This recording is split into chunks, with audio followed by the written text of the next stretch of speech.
Buenas tardes.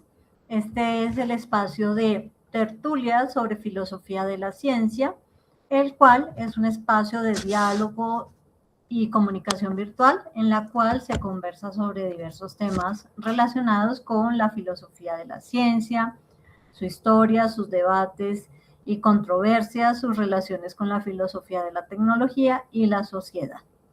Es una actividad de extensión del grupo de investigación Filociencia. ¿Cómo participar? Mediante exposiciones, diálogos y debates alrededor de documentos leídos previamente por los participantes para informar, sensibilizar y difundir este campo de conocimientos al público en general que pueda estar interesado. Nuestros encuentros se llevan a cabo todos los jueves en horario de 6 a 8 p.m. hora colombiana, y quienes deseen mayor información pueden escribir a los correos lochoar@unbosque.edu.co o bastidasastrid@gmail.com. También pueden seguirnos a través del canal de YouTube en https://www.youtube.com/tertulias_filociencia. Así que sean todos bienvenidos, bienvenidas a este espacio.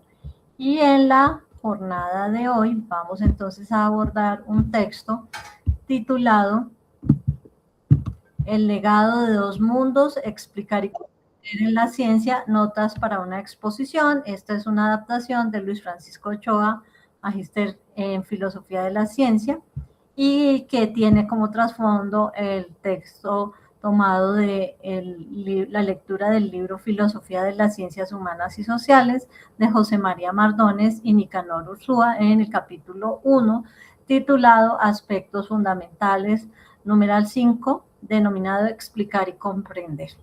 Entonces es una adaptación que hace precisamente con el propósito de que profesionales y personas no formados en filosofía de la ciencia podamos tener pues una ampliación sobre aspectos específicos de la filosofía de la ciencia, de los cuales Luis Francisco nos irá haciendo un desarrollo más amplio, así que tienes la palabra. Muy bien, muchas gracias, Astrid. Envié al grupo de personas que asisten a la tertulia este documento, habida cuenta del comentario que se hizo en varias oportunidades la vez anterior sobre que el texto que había enviado del libro de Nicanor Ursúa y José María Mardones era muy complejo. Entonces, lo que hice fue tratar de poner en un lenguaje más accesible sin perder el rigor explicativo los contenidos de este numeral 5, que era la continuación de lo que hace 8 días vimos y en alguna medida que anticipó Camilo en su momento sobre el explicar y comprender. Entonces, para comenzar, tengo que decirles que cuando aquí hablamos de explicar y comprender, no lo vamos a utilizar en los términos que se usan cotidianamente. Aquí se van a utilizar como términos de tipo técnico en la filosofía de la ciencia en general y en particular en la filosofía de las ciencias humanas y sociales. Esto para allanar cualquier asunto de interpretación que tenga comentarios como que para mí explicar es esto, no, pero para mí explicar es aquello. No, aquí son términos que a lo largo de la historia de la filosofía de las ciencias sociales y humanas se han establecido, y esto a raíz de las culturas, grupos de filósofos de la ciencia que han estado abordando este tema desde los primeros tiempos de estas disciplinas. Estamos hablando de la segunda mitad del siglo XIX y todo lo que va del siglo XX y XXI.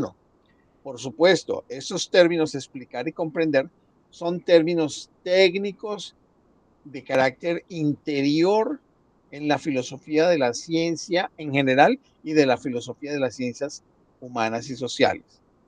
Hecha esta advertencia, entonces procedo a explicar. Para iniciar, vale decir, cuando empecé a construir estas notas, que la búsqueda del conocimiento científico en el campo de ciencias humanas y sociales particularmente, pues ha transitado por diversos caminos, dando lugar a una serie de disputas bastante fecundas y permanentes en la historia del pensamiento occidental, vale decirlo, lo que enfrenta o complementa de una parte a las ciencias naturales, por otro lado a las ciencias del espíritu. Esto a raíz de lo que habíamos dicho, como en la filosofía alemana del siglo XIX se había planteado en la tensión entre Naturwissenschaften con respecto a Geisteswissenschaften, en la disputa entre neohegelianos y, y neocantianos, donde estuvimos mencionando a Dilthey y Droysen de una parte.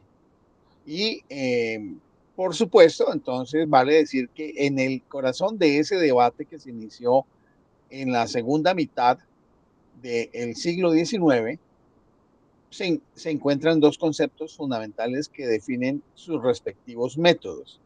Esto en la discusión alemana, que fue la primera que se estableció históricamente con relación a este tipo de ciencias, las ciencias humanas y sociales y las ciencias de la naturaleza.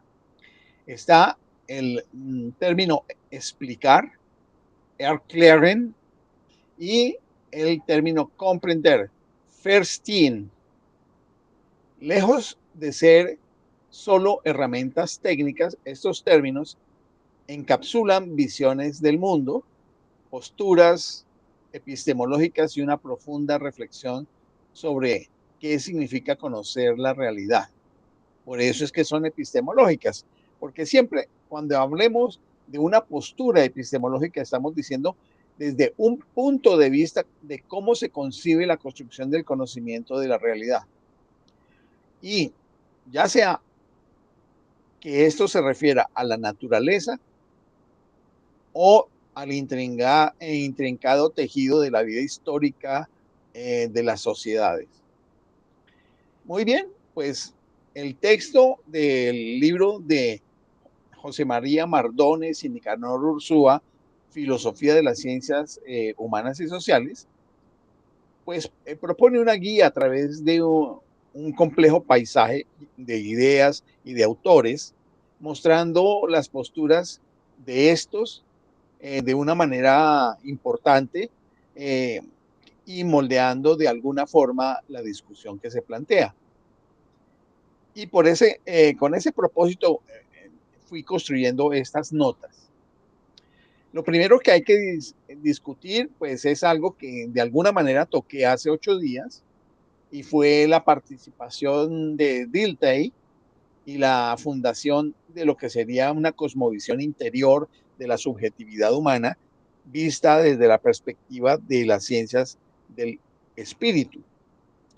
El origen moderno de esta distinción se encuentra, como lo señala el texto que estamos refiriendo, en la obra de Wilhelm Dilthey.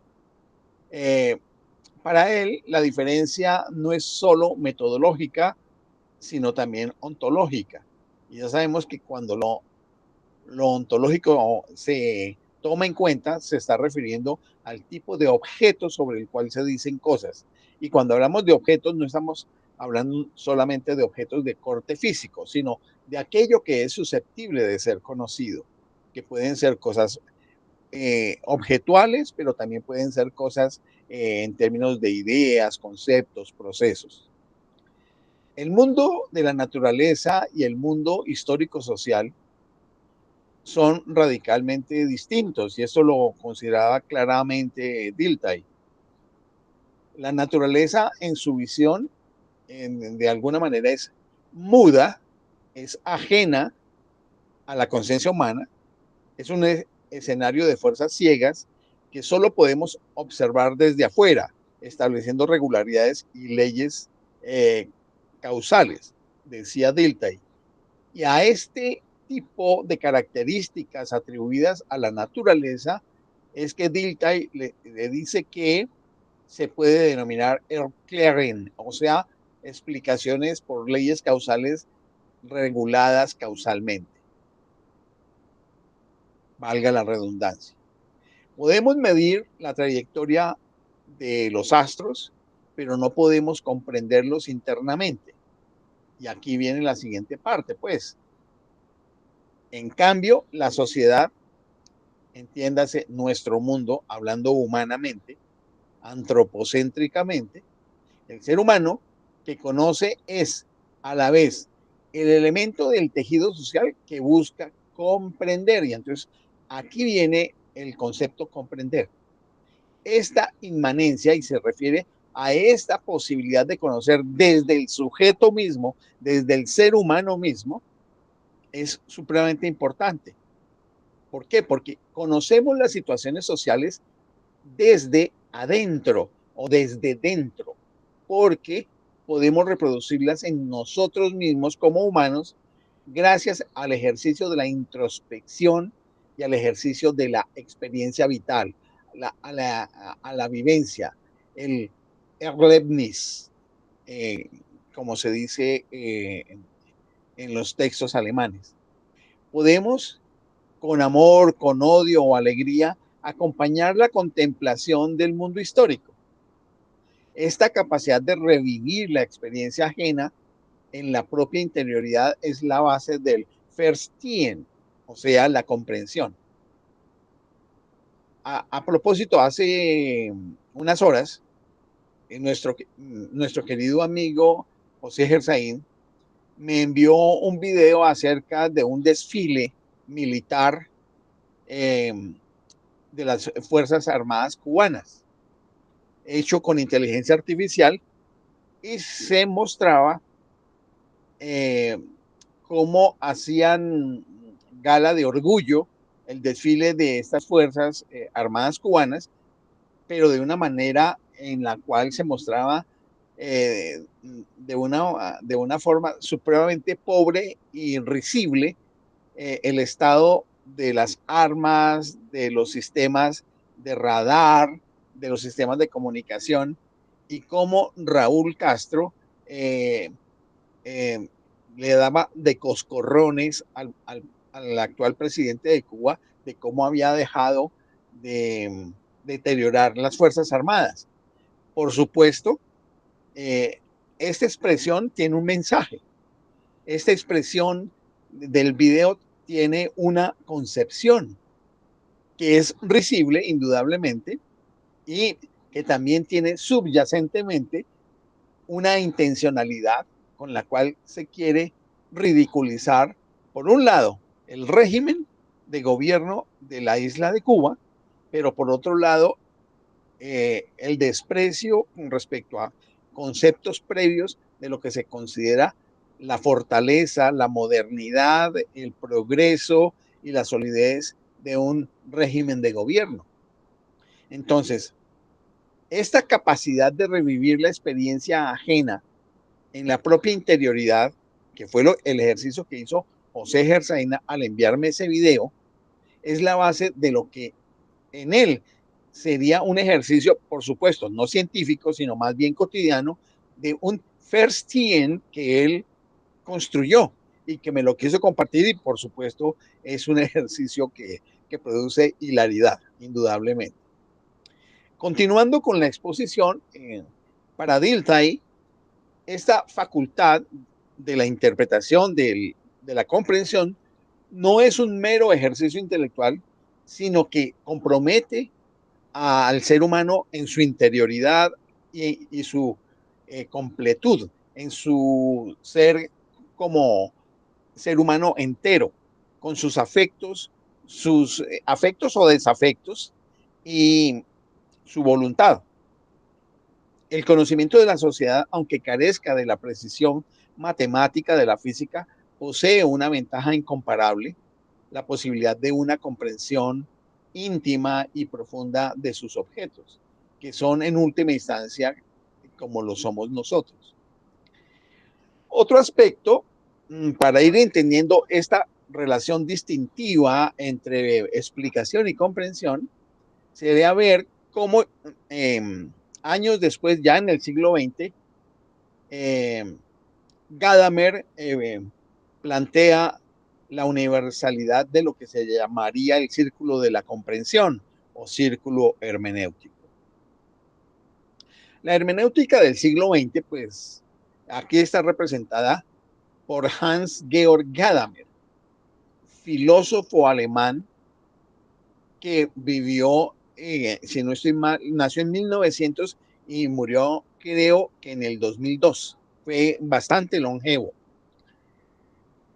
Él profundiza y transforma el concepto del Verstehen. Ya no se trata principalmente de una intropatía psicológica, es decir, un revivir del estado mental de un autor, sino de un proceso lingüístico y ontológico que es también fundamental. Porque claro, ustedes saben que el conocimiento se establece a través de estructuras lingüísticas y por supuesto se construye a través del lenguaje también. Y también se manifiesta con el lenguaje y la acción. Gadamer invierte la relación entre Erklären y Verstehen, otorgando la primacía al Verstehen. Señala que antes de toda explicación científica existe un entendimiento hermenéutico, una comprensión previa, fundante que nos permite situarnos en el mundo. Este entendimiento o comprensión opera a través del famoso círculo hermenéutico o círculo de la comprensión, que constituye en una dinámica que el texto recupera de la retórica antigua. Recordemos que la retórica era una especie de arte metódica desde los griegos del convencimiento a través del argumento. Conocer un texto o un hecho histórico, señala Gadamer, no es un acto lineal, sino un movimiento circular. Dice que comprendemos el todo a partir de sus partes, pero también comprendemos las partes a partir del todo que estamos anticipando. Llegamos a un texto con una anticipación de sentido, una precomprensión que surge de nuestra tradición y contexto. Y cuando decimos que surge de nuestra tradición y contexto, nos estamos refiriendo a todo ese cúmulo de conocimientos, valores, características, idiosincrasias que se constituyen en un armado de ideas, comportamientos y valoraciones que nos dan una idea de lo que son las cosas. A esto se refiere con tradición. Al final de cuentas es la influencia de la cultura en la cual estamos inmersos que nos da esa anticipación de sentido. Eso de una parte, pero de otra, el contexto en el cual está inscrito algo que estamos intentando comprender.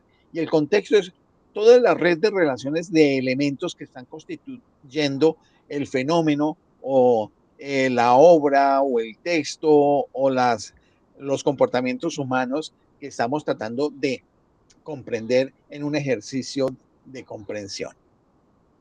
Al adentrarnos en las partes, esta anticipación de sentido, es decir, la anticipación de significado, de qué quiere decir, qué significa lo que se está analizando, se confirma, se matiza o se corrige, dando lugar a una nueva comprensión del todo. Y este ejercicio se hace de a poco, cada vez que vamos haciendo esa anticipación de sentido hasta llegar a la última anticipación de sentido que nos da la totalidad de la comprensión de lo que estamos analizando. O sea que es un ejercicio paso a paso. que tiene en cuenta, por un lado, todo el componente de tradición de valores que tenemos, que tiene que ver con el contexto, que nos permite, por ejemplo, asumir el elemento sin juzgarlo todavía con nuestra tradición, sino solamente en el contexto, y en la medida en que vamos avanzando, al final vamos a tener una comprensión del hecho y allí podríamos entonces poner en funcionamiento nuestra tradición para dar una comprensión al asunto.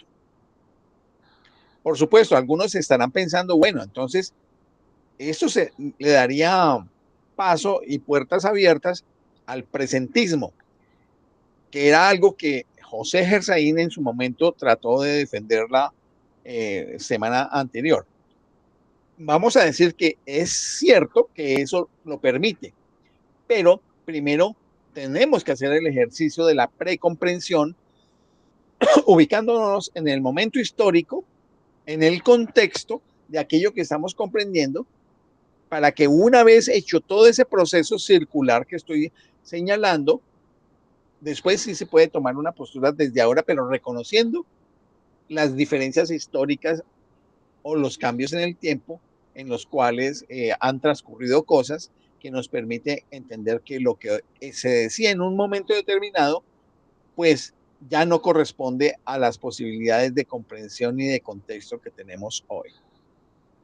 Este círculo no es un círculo vicioso.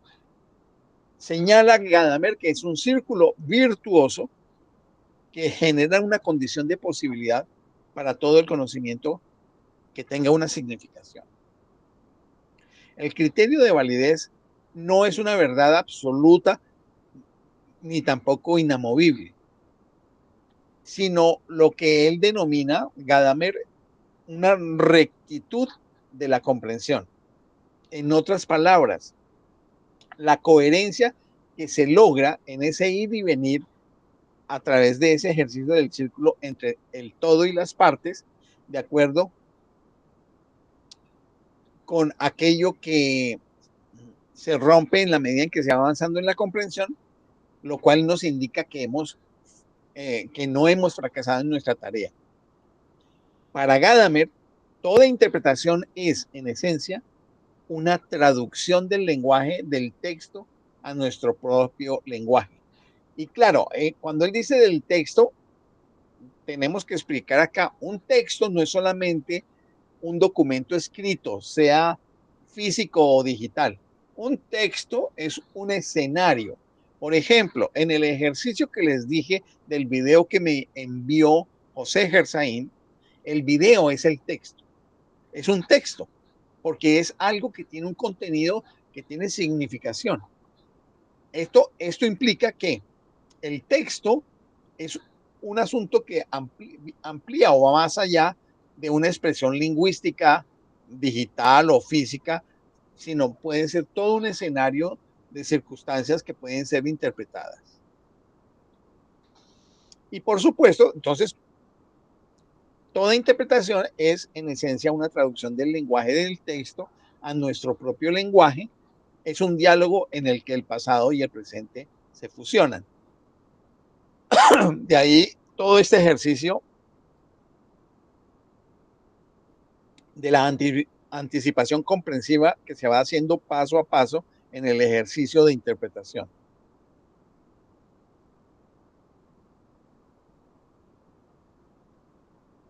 Bien, un tercer elemento que se va a presentar acá es una crítica que se presenta desde la filosofía analítica de la ciencia por un representante que es de una escuela muy específica, que es el estructuralismo metacientífico de la escuela de Múnich, pero que es un investigador que estaba pues más asociado con la tradición empírico-analítica que había nacido en su momento con el Círculo de Viena y que había evolucionado posteriormente al empirismo lógico y a la tradición heredada de la filosofía de la ciencia. Me estoy refiriendo a Wolfgang Steckmüller, quien ofrece una perspectiva radicalmente distinta a todo lo que he venido exponiendo. Él despeja, no despeja, excúsenme, él despoja, le quita valoración al Verstehen de su pretensión de ser un método autónomo y científico. Steckmüller considera que la contraposición Erklären versus Verstehen es una construcción totalmente equivocada. Para él, la única distinción epistemológicamente significativa es la de explicar y describir. El Erklären es el objetivo último de la ciencia. Es responder a la pregunta ¿por qué acontece determinado fenómeno? Dar cuenta de cómo funciona ese fenómeno, hallando causas o motivos fundamentales bajo leyes generales. Es obvio que en el momento en que Steckmüller planteó esto, estamos hablando década de los años 60 y 70, todavía se hablaba acerca de explicaciones nomotéticas y nomológicas, es decir, explicaciones a partir de leyes, donde las leyes, la causalidad tendía a ser uno, pero hoy sabemos que el universo, el mundo, la realidad funciona en términos de propensiones, tal como lo dijo en su momento Popper, y funcionan de manera probabilística. Lo sabemos desde la física cuántica hasta la propia física matemática, física clásica, donde sabemos que son propensiones y que si hay altísimas probabilidades, esas nunca son de números enteros, digamos el número uno, sino es del 90 y pico, 0.90 y pico, 98, 99 de los casos. La noción explicar, Erklären, constituye desde la perspectiva de la filosofía analítica de la ciencia, no solamente en el caso de Steckmüller, sino en general, el núcleo mismo de la actividad científica, estableciendo una serie de criterios epistemológicos rigurosos que permiten diferenciar una auténtica explicación científica de otras formas de discurso como la mera descripción o la interpretación subjetiva o la comprensión intuitiva, donde parece que Steckmüller enviaría el Verstehen. Como señala Steckmüller en el texto de referencia de la filosofía de las ciencias humanas y sociales de Mardones y Ursúa, el Erklären se define fundamentalmente por su objetivo, que es responder a la cuestión acerca de las causas o motivos fundamentales de un fenómeno, lo que implica que mientras la descripción se limita a contrastar qué ocurre y cómo ocurre, la explicación pretende dar cuenta de por qué ocurre, estableciendo así una jerarquía en el conocimiento científico donde la descripción proporciona la materia prima, pero solo la explicación es la que ofrece la comprensión científica. Pero esa comprensión científica sería en términos de explicación en sentido estricto, no en el sentido del Verstehen, porque allí no hay mundo subjetivo. Esa comprensión científica se refiere al saber los motivos y las causas por los cuales ocurre un determinado fenómeno y que se pueden expresar matemáticamente. Desde esta óptica, el conocimiento científico no se contenta con acumular observaciones o establecer regularidades empíricas, sino que su aspiración última es penetrar en la estructura causal de la realidad, convirtiendo los fenómenos en algo esperable o necesario, dadas ciertas condiciones iniciales y ciertas regularidades generales. Podemos decir que la formulación canónica, entiéndase clásica de lo que significa explicar en ciencias proviene del modelo nomológico deductivo desarrollado fundamentalmente por Carl Hempel y por Paul Oppenheim en la década de los años 1940. Según este modelo nomológico deductivo, explicar científicamente un fenómeno consiste en subsumirlo, es decir, ponerlo bajo leyes generales, de manera que una explicación adecuada debe contener, por un lado, un explicandum que describe el fenómeno a explicar y un explicans que está compuesto por al menos una ley general y las condiciones iniciales pertinentes que dicen cómo es que funciona esa ley, estableciéndose una relación de deducibilidad lógica entre el explicandum y el explicam.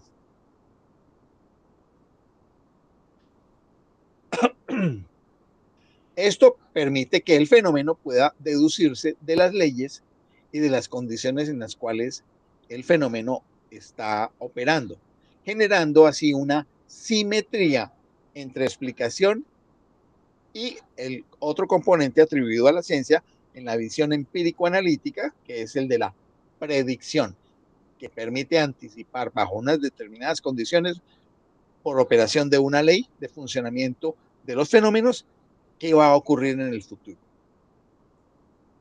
Este modelo encarna pues el ideal de la explicación científica como un procedimiento objetivo, formalizable matemáticamente y sujeto al control lógico, donde la naturaleza, en tanto es regida por leyes, se vuelve inteligible para la conciencia humana y calculable.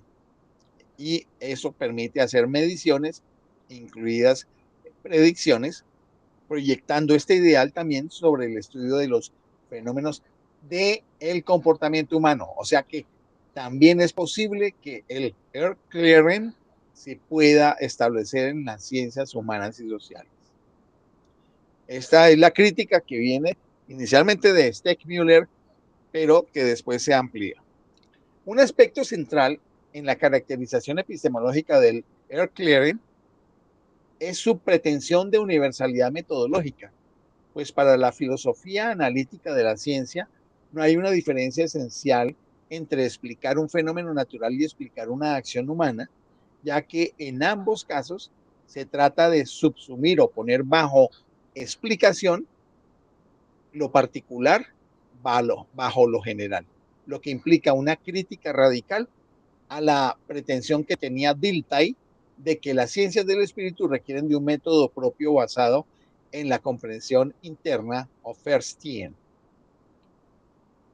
Desde esta perspectiva, cuando un historiador explica una acción apelando a motivos, intenciones o razones del agente, lo que realmente está haciendo es formular una explicación causal de tipo especial, dicen los filósofos analíticos de la ciencia, donde los motivos funcionan como condiciones iniciales o como leyes psicológicas implícitas, de manera que la explicación motivacional sería un caso particular de la explicación causal científica general y no un tipo alternativo de conocimiento.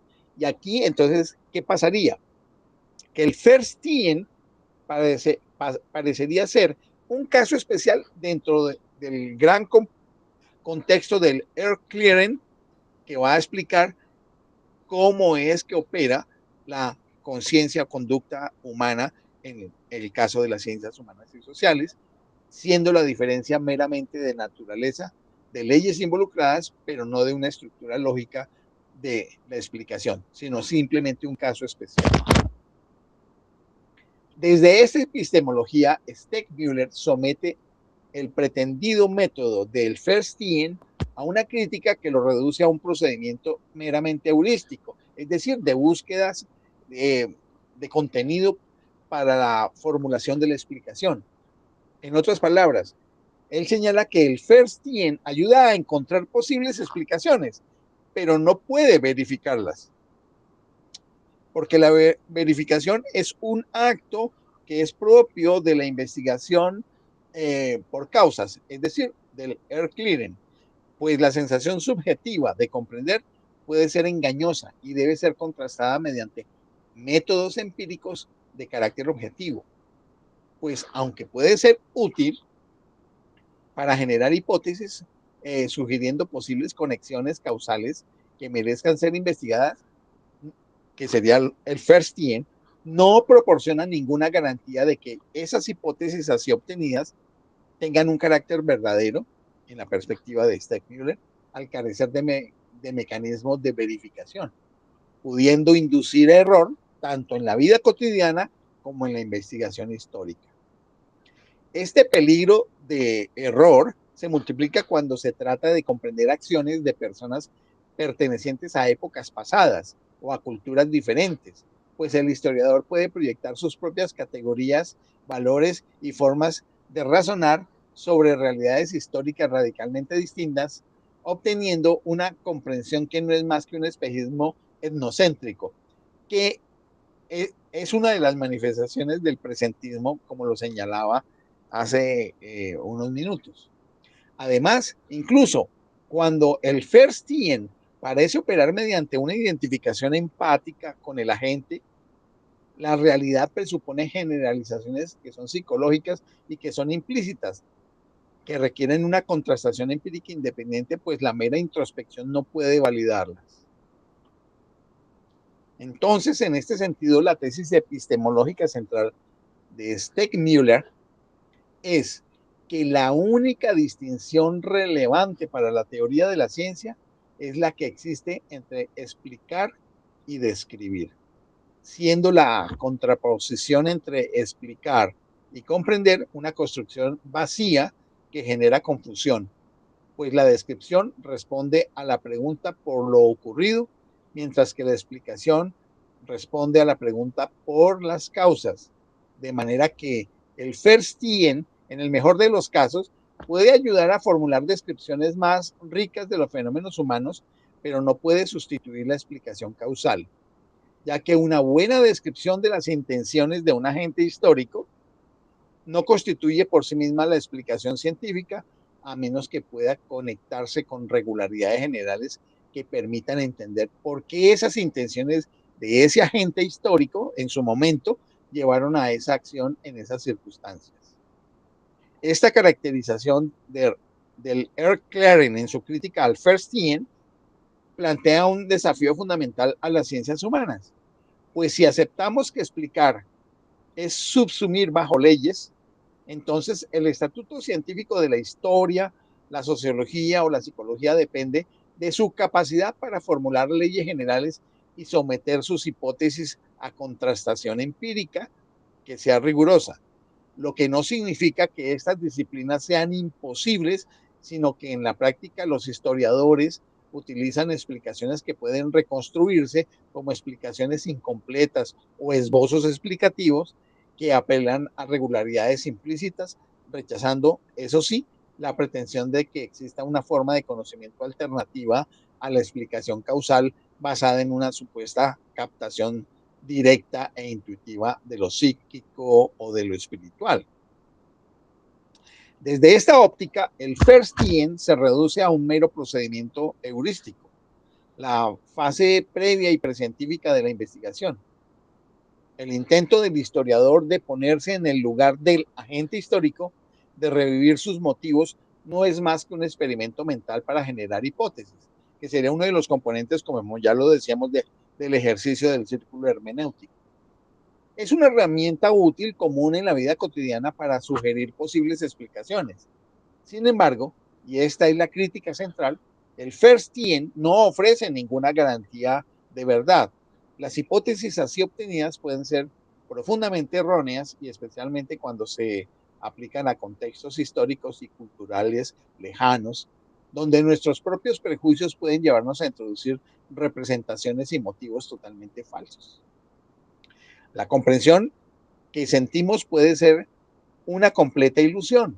Por lo tanto, el Verstehen no puede sustituir ni contraponerse al air clearing, de la explicación científica por causas.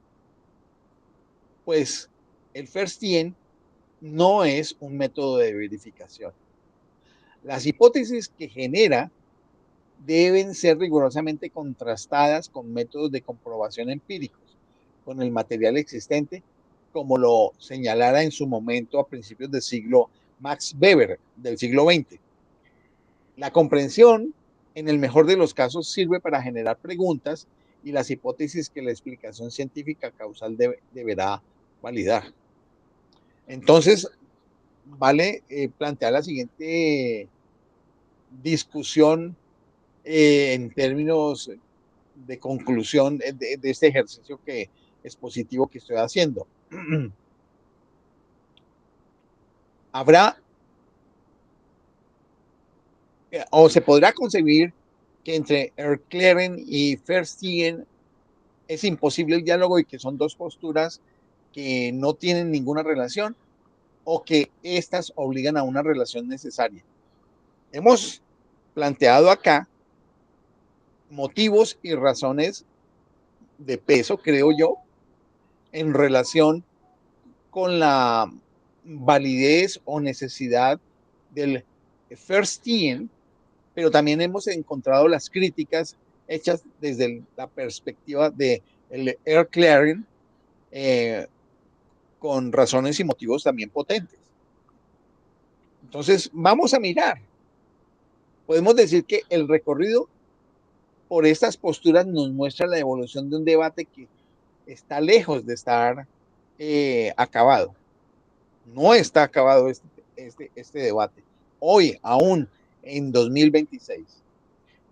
Dilthey erige un muro entre los dos mundos, el mundo de lo objetivo y el mundo de la subjetividad, para fundamentar la autonomía de las ciencias del espíritu. Gadamer, ya en el siglo XX, desde la fenomenología y la hermenéutica aplicadas a las ciencias sociales, disuelve ese muro al proponer el Verstehen como una dimensión universal y previa a toda ciencia. Stegmüller, desde la filosofía analítica de la ciencia, devuelve el Verstehen a un papel subordinado y auxiliar dentro del proyecto unitario de la explicación científica basado en el Erklären. Lejos de ver esta tensión como un problema a resolver, quizás, pues debamos aceptarla como constitutiva de la propia empresa del conocimiento científico en la actividad de la producción de teorías en las distintas áreas de la ciencia. La reflexión epistemológica nos muestra que las ciencias humanas y sociales no pueden aspirar a la exactitud predictiva que poseen las ciencias físico-naturales, aunque estamos diciendo que esa precisión es una precisión de tendencia, porque ya no es de absolutez, es de probabilidad, es de porcentajes, no es de números cerrados. El ser humano, en su complejidad, historicidad y subjetividad, pues tiene la posibilidad de también entonces hacer una construcción que pueda tener en cuenta la comprensión. Pero tampoco se puede refugiar en una comprensión puramente intuitiva y que no tenga verificación. Entonces, el desafío contemporáneo que se deriva de toda esta historia que he estado comentando conceptualmente, pues consiste en tender puentes, en reconocer el valor heurístico e indispensable de la comprensión empática y contextual, que sería el Verstehen, para aprehender el significado de la acción social y la intencionalidad de los agentes, a la vez que se someten los hallazgos que se puedan hacer al escrutinio público, a la contrastación con la evidencia, a la búsqueda de conexiones causales, es decir, a una investigación más de carácter empírico, Erklären, que permitan una explicación que sea más robusta y hasta cierto punto que se tenga algún nivel de generalización. El legado de Dilthey, Gadamer y Stegmüller no es, pues, una respuesta definitiva a esta tensión entre explicación y comprensión, sino que es un mapa de las tensiones que todo científico social debe navegar para dar cuenta rigurosa y humanamente de la realidad histórico y social. Eso fue el conjunto de notas que preparé para presentárselas a ustedes con el propósito de auspiciar un acercamiento más a ciertos temas de filosofía de la ciencia que a veces se hacen inaccesibles al no tener la suficiente formación en filosofía de la ciencia y en historia de filosofía de la ciencia, sino que estamos solamente vinculados con nuestras áreas de conocimiento científico específico. Espero que haya sido suficientemente claro. Ese ha sido mi propósito y deseo que eh, pueda haber habido un entendimiento, una comprensión, vale decirlo, de esto que estaba explicando. Y en ese sentido, de una comprensión al estilo Verstehen. Muchas gracias. Gracias, Luis Francisco. Luis Hernando, tienes la palabra. Sí, buenas noches a todos y a todas. He estado un poco ausente de las tertulias como por razones un poco de trabajo, de mi trabajo. Pero muy interesante el texto. Hice todo el esfuerzo de estar porque me pareció bien interesante ese debate entre explicar y comprender.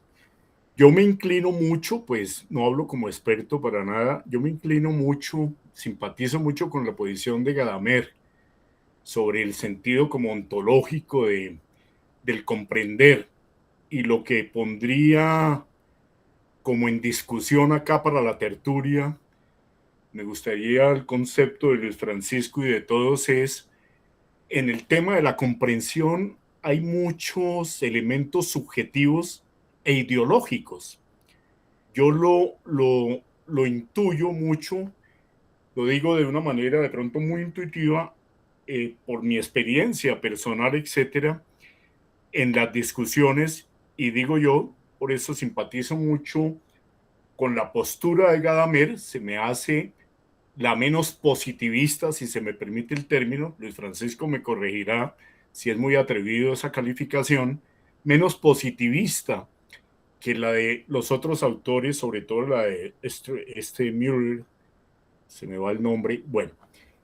Es decir, quería incorporar este elemento en la comprensión hay mucho me parece a mí, lo digo desde mi perspectiva, desde mi formación, hay muchos elementos ideológicos, es como inevitable. Yo no comparto aquellas posturas que dicen que la ideología no debe incorporarse o que no está en las explicaciones. Sí está en las explicaciones, es un tema bastante difícil y que en la comprensión me parece que los elementos de postura ideológica es como el criterio que tengo, son muy importantes, pero yo le pongo estas palabras para el concepto de Luis Francisco, que tiene más elementos de pronto que puedan hacer esta crítica. Y quería hacer otro comentario cuando Luis Francisco hizo mención al envío del video que produce risa sobre los cubanos, sobre la fuerza militar cubana. Ese es un elemento bastante importante, sobre todo en la comunicación actual, de este mundo actual tan polarizado, en donde hay evidentemente una pelea ideológica muy de fondo, como un campo en disputa muy de fondo. Entonces, claro que yo veo un video como el que no lo he visto, pero me imagino me producirá risa, pero a renglón seguido de la risa, al enviárselo a Luis Francisco, le diría a Luis Francisco, qué venenoso este video desde mi perspectiva, cómo pretenden, cuando van a someter a un pueblo culturalmente en la historia de la humanidad, se hacen este tipo de propagandas denigrantes, ¿no? Los nazis con los judíos, si ustedes han leído un poquito de literatura de la época del siglo XX, de mediados del siglo XX, ¿cierto? Hay muchos textos. Nos daremos cuenta de cómo era tan venenosa la comunicación desde los nazis hacia los judíos, pero de una manera bárbara. Hoy, pasados muchos años del nazismo, vemos cómo se degrada, cómo es la propaganda tan terrible contra los musulmanes. Para dar un ejemplo, entonces hay textos en donde al musulmán se le dice a la gente de una manera muy propagandística. Por eso hay que tener muy presente lo que yo llamo el pensamiento crítico, ¿no? La lectura crítica, muy alertas, porque el veneno es enorme. Entonces se nos pinta al musulmán, se identifica con terrorista, el musulmán es terrorista, el musulmán es enemigo del progreso. Claro, está hablando desde Occidente, lo doy como ejemplo, pero todo esto podría, y tengo desde luego mi sesgo ideológico cuando doy los ejemplos, para decir que en el actual mundo, en el momento actual, la comunicación y el tema de explicar y comprender es muy relevante, pero me parece que uno, para buscar esos puentes de que hablaba Francisco en las conclusiones, uno tendría que hacer una referencia, digo, yo hago un paréntesis y digo, hombre, tengo que ser cuidadoso con mi formación, con el saber que tengo involucrado y que he ido acumulando, y me gusta mucho el término de construir muchos aprendizajes para poder, digamos, lograr, no la objetividad, yo no creo mucho en la objetividad, me cuesta mucho, pero para buscar una sensata, digamos, relación entre lo explicado y la explicación y la comprensión. A ver, no sé, de pronto ahí no quiero enredarme ni enredarlos, pero digo, me parece muy interesante destacar como producto de la lectura el tema de que en la comprensión necesitamos hacer un ejercicio intelectual de deconstrucción de muchos aprendizajes, en donde no son aprendizajes como neutrales, como podrían calificarse, etcétera. Yo soy muy crítico de esas posturas positivistas, sino bastante ideologizados en muchos casos, nos formamos bastante, a veces no tenemos la suficiente alerta y repetimos cosas que son más ideología que ciencia. Por ejemplo, voy a dar un ejemplo final desde mi formación de economista. La teoría neoliberal o el modelo neoliberal del que se habla en el mundo, que es dominante desde más o menos los años 90 y está en crisis, pero esa es otra discusión. Perdóneme, me le está picando la lengua a José Gersaín. Sí, no, pero muy interesante porque es una tertulia. Un modelo que se nos presentó como ciencia, y yo le doy su valor como ciencia, pero que con el transcurso del tiempo, frente a las evidencias y a sus resultados en aplicaciones concretas, ya me temo que hay muchos elementos de ideología, casi que, esta es una tesis que no la voy a plantear en términos absolutos, el neoliberalismo en crisis se nos volvió fue la ideología y se nos volvió el modelo hegemónico por excelencia que se nos quiere vender como ciencia, como técnica, sin ideología. No, esa es una discusión de fondo que no vamos a dar acá, pero lo doy como ejemplo de lo que quiero significar que me produjo la lectura. Dejo ahí mis comentarios. Muy bien, Luis Fernando, voy a proceder a responder a la inquietud, a las dos inquietudes que presentabas. El asunto del tender puentes entre las posturas, llamémoslo así, hermenéuticas que defienden el Verstehen con respecto a las posiciones más objetivistas de la explicación por causas, el air clearing, por supuesto que es un esfuerzo que se hace al interior de las ciencias humanas y sociales, por todos los argumentos que se han planteado, porque si tuviéramos unas ciencias sociales exclusivamente comprensivas, tendríamos tantas posturas de explicación, de comprensión de lo que acontece, dependiendo de tantos puntos de vista como de culturas, partidos políticos, ideologías puedan existir. Y esto haría que pues la naturaleza de las ciencias no podría compartir absolutamente nada.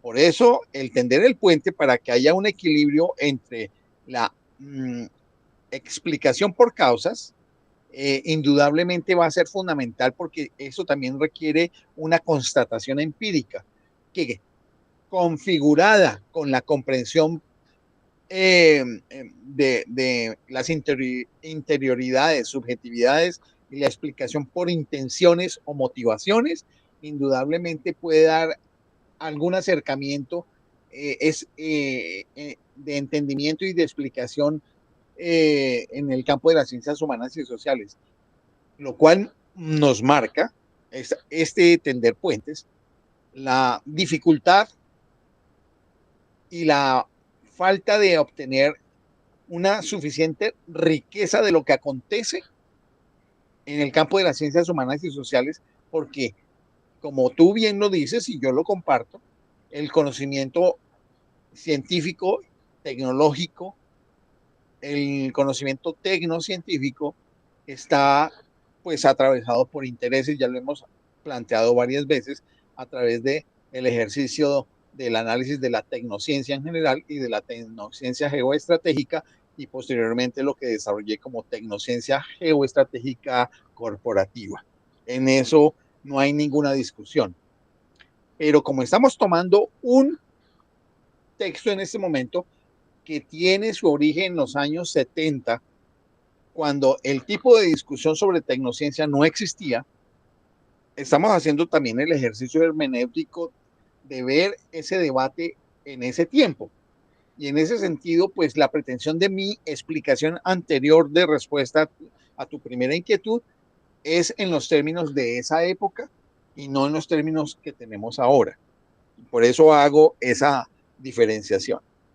Lo otro es en relación a, por ejemplo, el video. También supe de un video que no tuve la oportunidad de ver, que fue lanzado a los Estados Unidos, pero que fue hecho con inteligencia artificial desde Rusia, donde pues una de las características del pueblo estadounidense es su afición a comer hamburguesas con papas fritas. De hecho, instituciones como las hamburguesas de McDonald's y las hamburguesas de estas Burger King son icónicas dentro de la identificación de lo que es la costumbre estadounidense. Entonces se hizo un video en el cual, en la manera como estaba haciendo la campaña política Donald Trump, estaba explicando de las bondades de la riqueza estadounidense, de que América está primero y que parte de la cultura americana está, por ejemplo, en esta riqueza de la hamburguesa. Y entonces el video se desarrolla de tal manera que empieza a comer hamburguesa, come hamburguesa y llega un momento en que no puede hablar porque se atragantó con la hamburguesa. Por supuesto, es una manera también de presentar lo que para otros pueblos del mundo u otras ideologías significa la forma de pensar estadounidense. Indudablemente los anticomunistas o los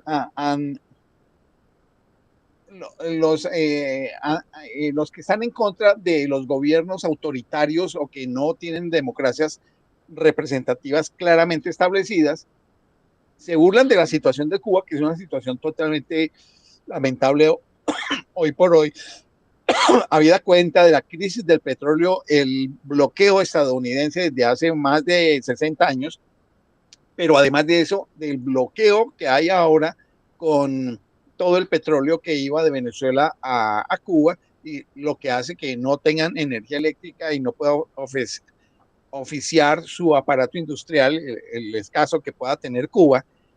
Pues por supuesto que un video como estos da risa, pero da risa seguramente para la estructura del gobierno cubano, de las pretensiones que pueda tener. Pero a mí me hace pensar, por ejemplo, en el dolor, la angustia, la paciencia, la resiliencia de campesinos, ciudadanos, amas de casa, trabajadores, estudiantes cubanos que no están teniendo para, por ejemplo, para su transporte o para tener ligeramente sus alimentos, porque eso está restringiendo también la importación de alimentos porque no se puede, no se pueden recibir o procesar. Es un drama, por supuesto. Y de la otra parte, pues por supuesto el ver atragantado es que con sus propias palabras y con su propia abundancia deja de funcionar el régimen representado en su gobernante. Como se pueden dar cuenta con estos dos ejemplos que estoy dando, es que las perspectivas de intencionalidad que se puedan dar indudablemente tiene que ver desde la perspectiva o punto de vista de donde se está dando. Lo otro que podemos decir es que no es, en términos de filosofía de la ciencia, estrictamente hablando, el hablar del que es positivista, eso no existe. Existe dentro de las academias que tienen unas influencias de ideologías de izquierda, eso no es científico, de ideologías de izquierda, hablar que todo el desarrollo de las ciencias físico-naturales y su influencia en las ciencias humanas y sociales, que se basó en lo que planteó inicialmente el positivismo lógico del Círculo de Viena, basado en la investigación científica, basado en experimentos, observaciones sistemáticas y pruebas empíricas establecidas matemáticamente, se les acusa a eso de positivista, pero eso no es una denominación técnica, sino más un insulto peyorativo. Sí, perdón la redundancia, es un insulto, es una expresión peyorativa, como lo que hacen algunos otros al burlarse del pensamiento francés, cuando de los franceses, que también son occidentales, hablan de el fenómeno de la deconstrucción, hablando del pensamiento posmoderno francés, que es entonces para algunos pura carreta verbalizada y que no tiene ninguna evidencia en términos de progreso en el campo de las ciencias humanas y sociales.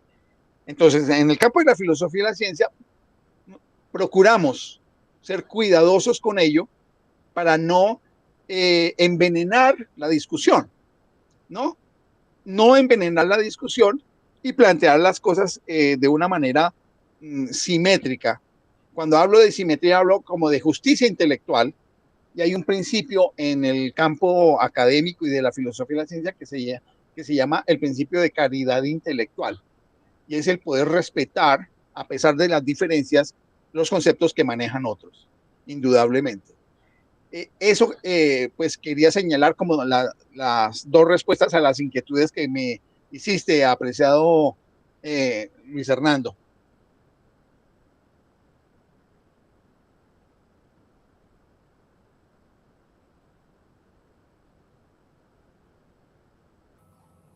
Muchas gracias a las personas que han intervenido y en este caso entonces, ¿quién quiere plantear alguna reflexión, pregunta, comentario, ampliación?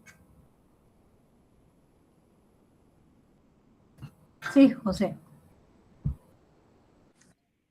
Bueno, buenas noches. Muchas gracias, como siempre, por la presentación y por el documento.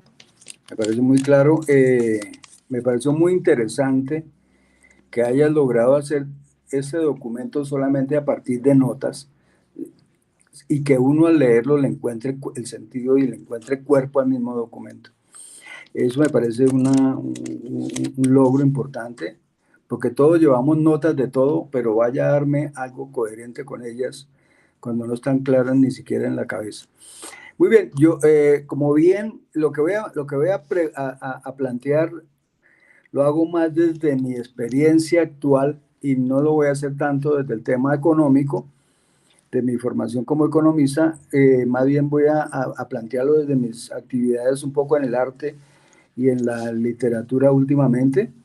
Y es aunque advertiste al inicio, Luis Francisco, sobre no entrar en discusiones sobre lo que es comprender y lo que es explicar. Sin embargo, yo quiero hacer las siguientes observaciones al respecto, más que como un argumento para que queden como una pregunta que en casos que sea meritorio la podamos responder. Y es que hay varios elementos que quiero... Una cosa para mí es el conocimiento como tal, la comprensión, la construcción del conocimiento, y otra cosa, la manera como se narra. Y aquí entro en un punto que me parece supremamente importante, porque entre el comprender y el explicar me parece a mí que hay un factor transversal intermedio, que es el lenguaje, por el cual se traduce el conocimiento a otros públicos, y la capacidad que estos van a tener a su vez para reinterpretar. O sea, ese proceso cíclico que mencionaba de Gadamer, yo lo veo un poco más transversalizado hacia lo social, en que comprendes algo, lo traduces, lo explicas, y quien lo escucha y lo recibe vuelve a traducirlo, aplicarlo, y se empieza a generar un círculo virtuoso de conocimiento, no necesariamente exacto, pero sí una vivencia de conocimiento a través de la mutua creación y comprensión. Y esto se hace a través del lenguaje que se utiliza para explicar lo que se ha comprendido. Y ahí sí creo que hay una diferenciación importante entre las ciencias, entre comprender y explicar en las ciencias exactas y comprender y explicar en las ciencias sociales, porque una cosa es un científico con una formación de alto nivel que observa el comportamiento de Plutón y su atmósfera a través de un telescopio de alta tecnología, mientras luce una impecable bata blanca. Y otra cosa diferente es lo que puede suceder con un sociólogo que con su única amputado, que trata de explicar el tema del desplazamiento y el desarraigo social, cuando él mismo ha sido víctima de un instrumento de estos revolucionarios que aquí llamamos coloquialmente minas quiebra pata.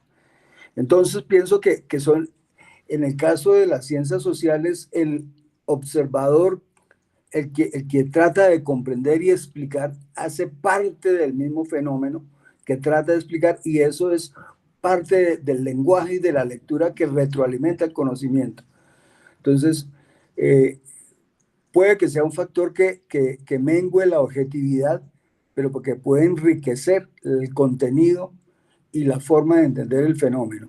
Entonces, pienso que son diferentes aproximaciones metodológicas, epistémicas, pero desde el punto de vista del conocimiento, ontológicamente pueden ser similares.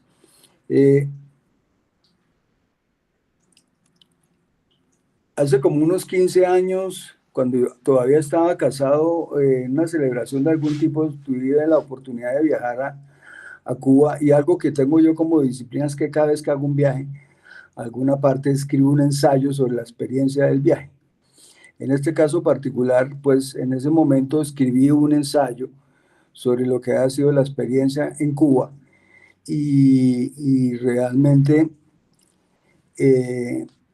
lo escribí para mí y un poco para mi familia, pero en alguna reunión de la universidad lo compartí, y hasta me propusieron pasarlo por algunos filtros para publicarlo, y yo pues obviamente no permití que algo tan personal se llevara a esos niveles.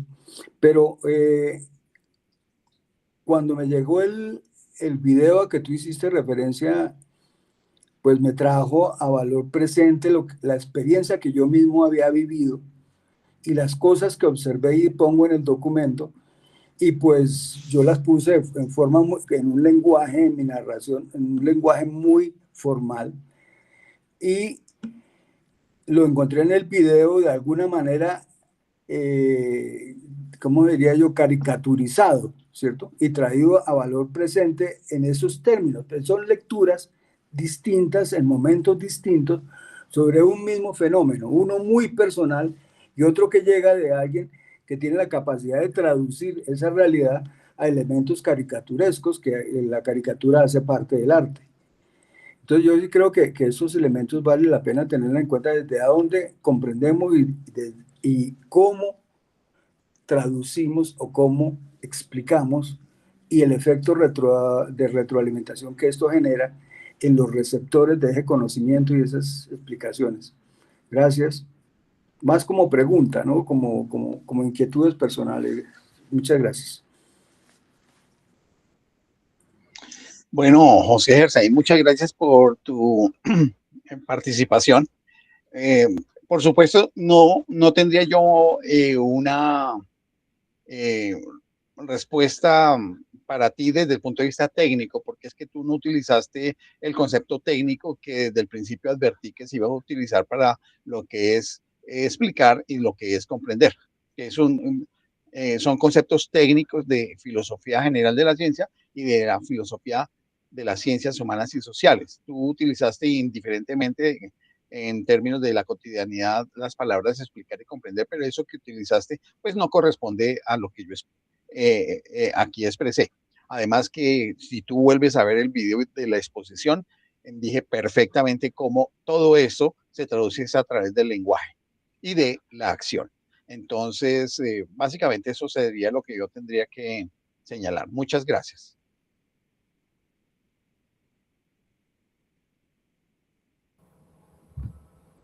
Muy bien, a ver, ¿algún otro comentario o alguna otra intervención que se quiera realizar?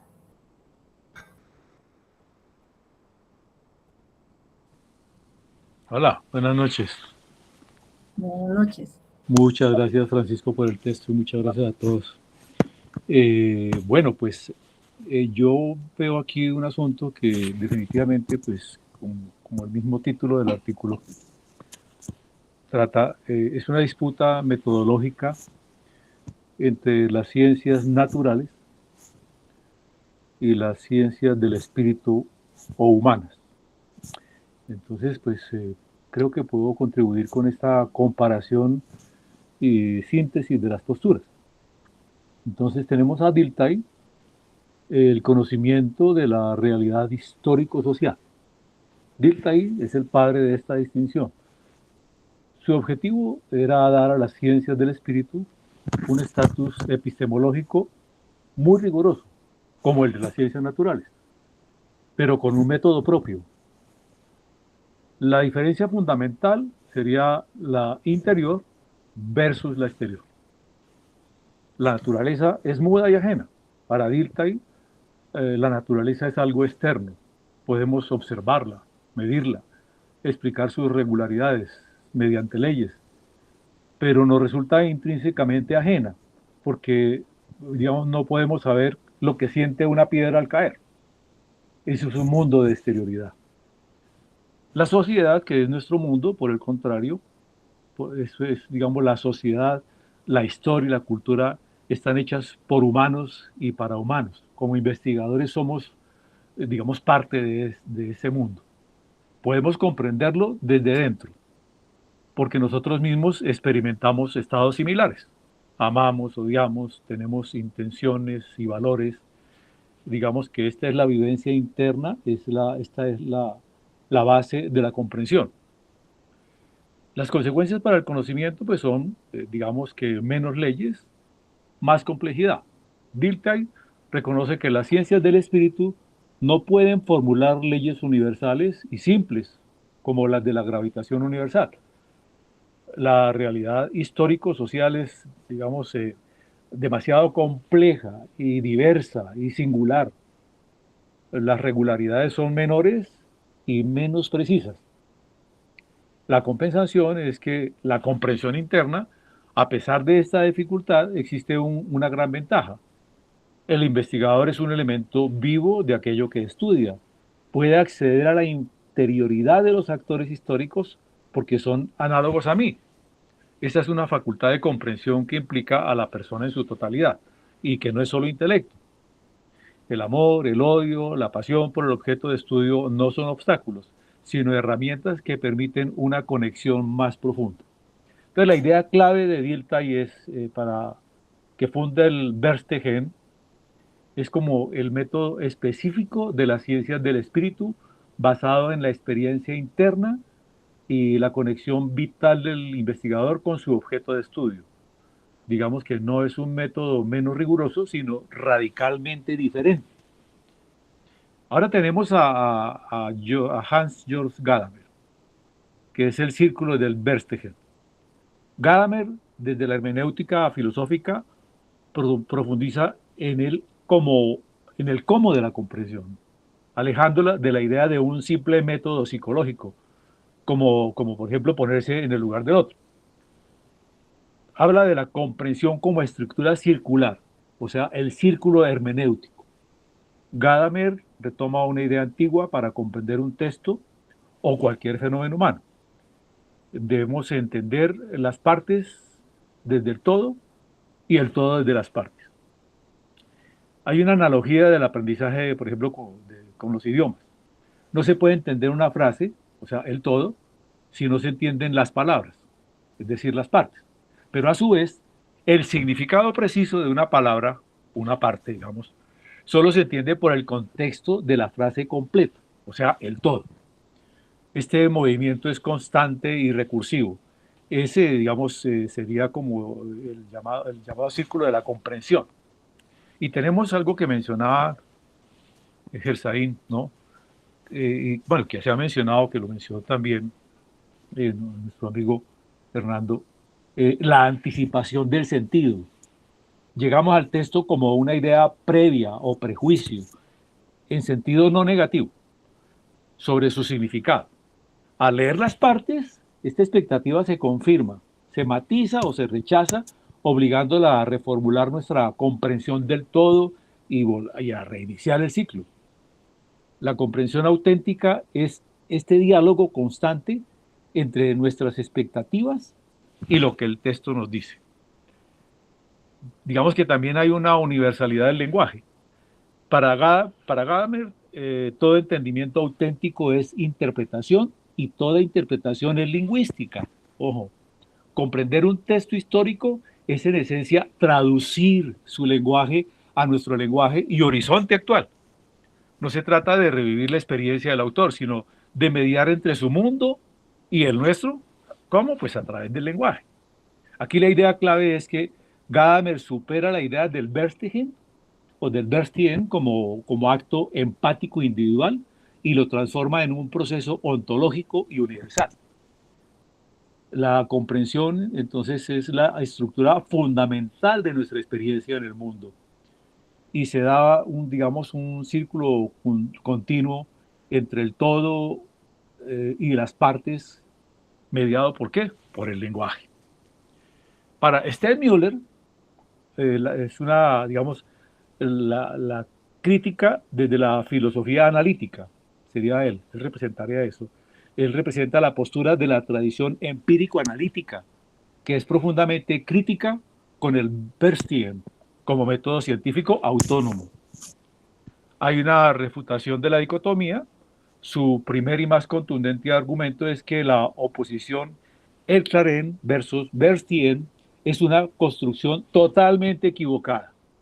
La verdadera distinción relevante es entre explicar, el Erklaren, y el describir. El Verstehen, según él, no es un método opuesto a la explicación, sino un paso previo para obtener explicaciones.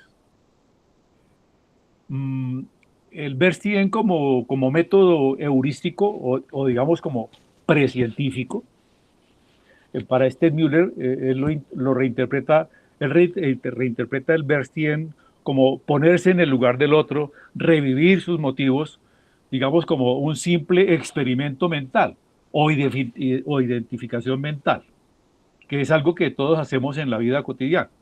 Esta tendría una función, este es un procedimiento que es útil para generar hipótesis sobre las causas de una acción. Por ejemplo, creo que actúa así por celos. Digamos, eso es una herramienta heurística, un punto de partida para una investigación.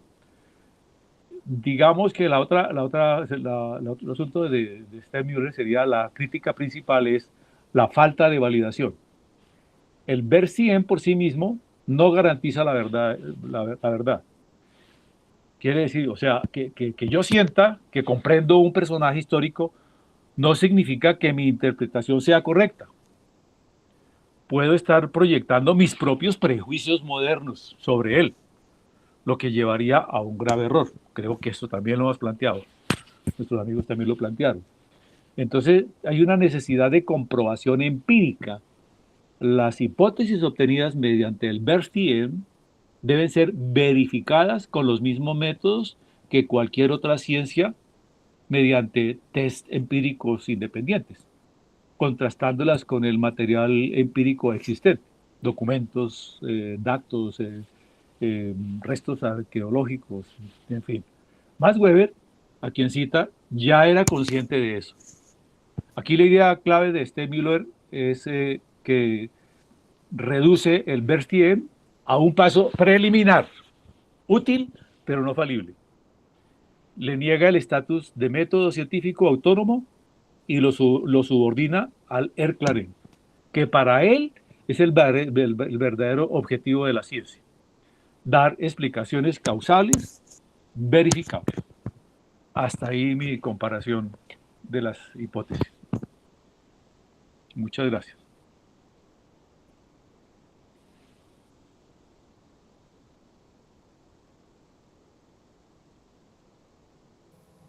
Muy valiosa la síntesis que nos haces y es una forma de leer el texto en otra, digamos, en otras palabras, recuperando los elementos centrales que allí se exponen. Gracias, Armando. ¿Algún otro comentario? Adecuación del texto.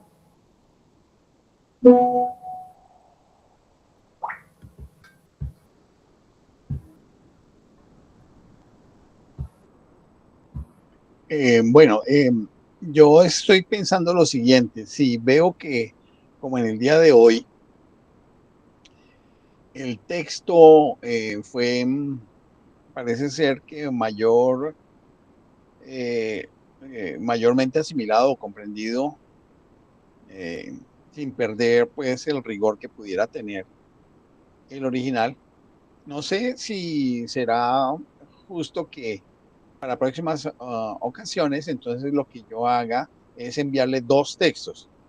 Uno, el texto original de los artículos que vayamos a analizar y lo otro, una exposición adecuada para personas que no tengan una mayor formación en filosofía y la ciencia.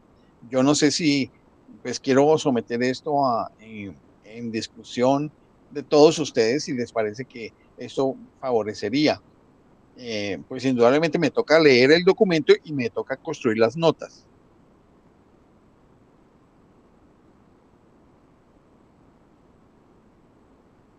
Alexander está diciendo algo, por favor.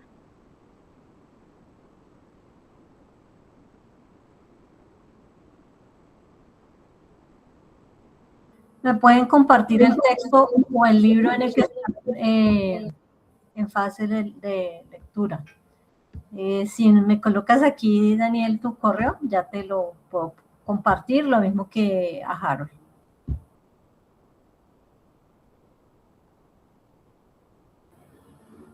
Y considero que lo que está comentando Luis Francisco es una buena alternativa. Igual quien tenga la posibilidad de leer los dos documentos, pues estaría con mayores elementos para participar, o por lo menos aquellos que no hayan comprendido mucho un texto, entonces lo podrían tener en las dos versiones.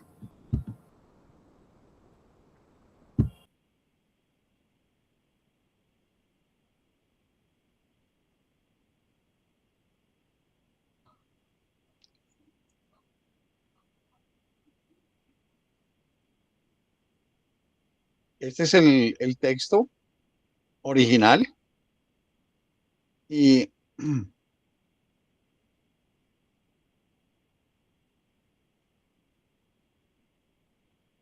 por supuesto, este es el texto original.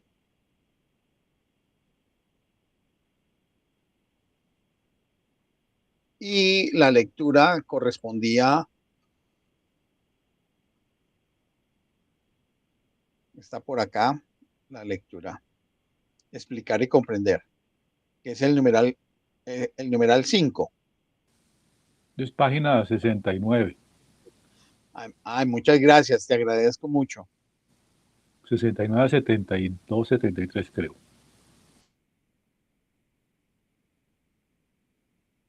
Sí, correcto, aquí está. El documento que estuve exponiendo hoy, mira, es este que estoy recorriendo en este momento. Ahí está el círculo del First Tien.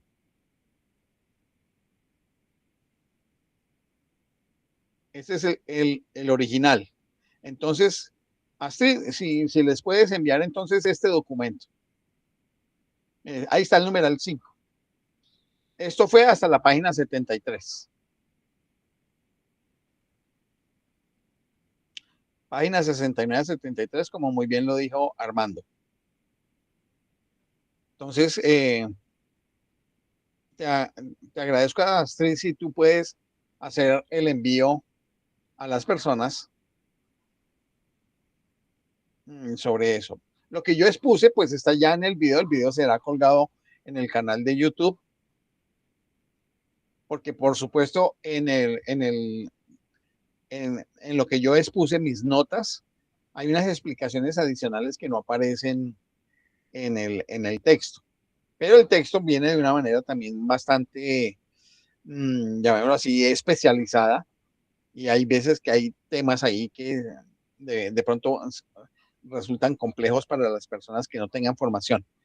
Pero entonces pueden ver el video nuevamente con detalle y mirar el libro, y el libro pues tiene otra serie de temas, pero que son maravillosos en la formación en filosofía de las ciencias humanas y sociales.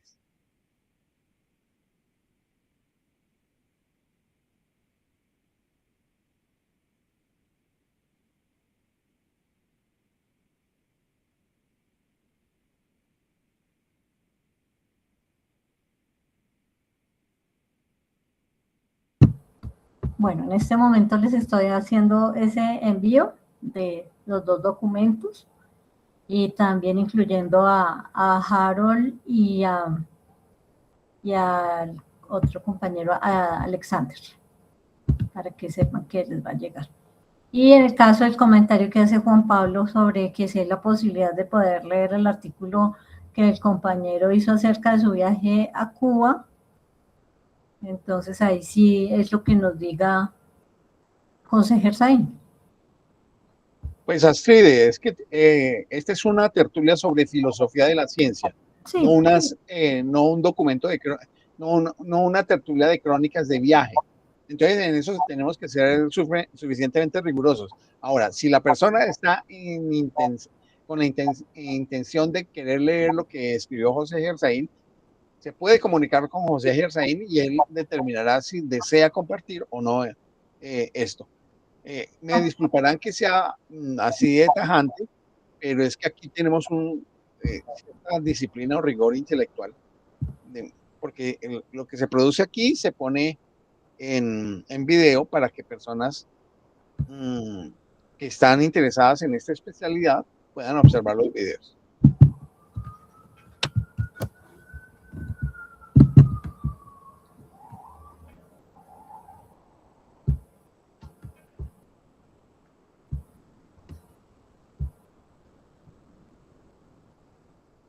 Bueno, parece que entonces no hay más comentarios con respecto a la lectura.